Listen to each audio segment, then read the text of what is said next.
নারী এশিয়ান কাপে কঠিন গ্রুপে বাংলাদেশ। এএফসি এশিয়ান কাপে গ্রুপ পর্বে ড্র অনুষ্ঠিত হয়ে গেছে।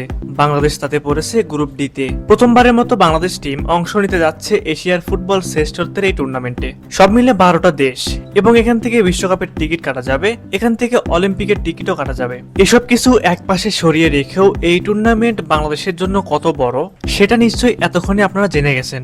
আপনারা নিশ্চয়ই জানেন বাংলাদেশের গ্রুপে কারা কারা রয়েছে।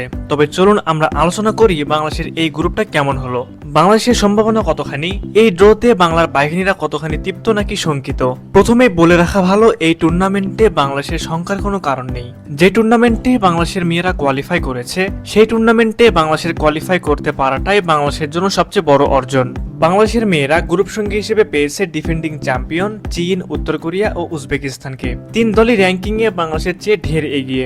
2026 সালের 1 থেকে 23 মার্চ অস্ট্রেলিয়ায় অনুষ্ঠিত হতে যাচ্ছে নারী এশিয়ান কাপ ফুটবলের এবারের আসর। গত মঙ্গলবার সিডনির বিখ্যাত হারবার ফ্রন্টে অনুষ্ঠিত হয়েছে প্রতিযোগিতার জমকালো ড্র।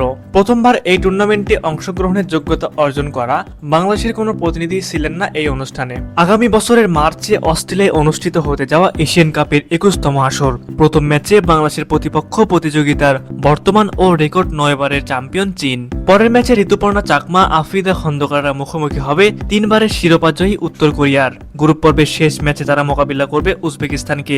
এবারের আসরে মোট 12টি দল 3টি গ্রুপে ভাগ হয়ে খেলবে। প্রতিটি গ্রুপ থেকে সেরা 2টি দল সরাসরি কোয়ার্টার ফাইনালে উঠবে। তাদের সঙ্গী হবে গ্রুপগুলোতে তৃতীয় স্থান পাওয়া 3টি দলের মধ্যে সেরা 2টি দল। এই 8টি দলের সুযোগ থাকবে 2027 সালে ব্রাজিলে অনুষ্ঠেয় নারী বিশ্বকাপ এবং 2028 সালে লস অ্যাঞ্জেলেস অলিম্পিকে খেলার। স্বপ্ন পূরণের পথে কঠিন পাহাড় ডিঙাতে হবে বাংলাদেশকে। প্রিয় ভিউয়ার্স, আপনাদের কাছে কি মনে হয় বাংলাদেশের মেয়েরা কি পারবে এশিয়ান কাপে ভালো কিছু করতে? অবশ্যই সেই বিষয়ে আপনাদের মূল্যবান মতামত আমাদের কমেন্টে জানাতে ভুলবেন না।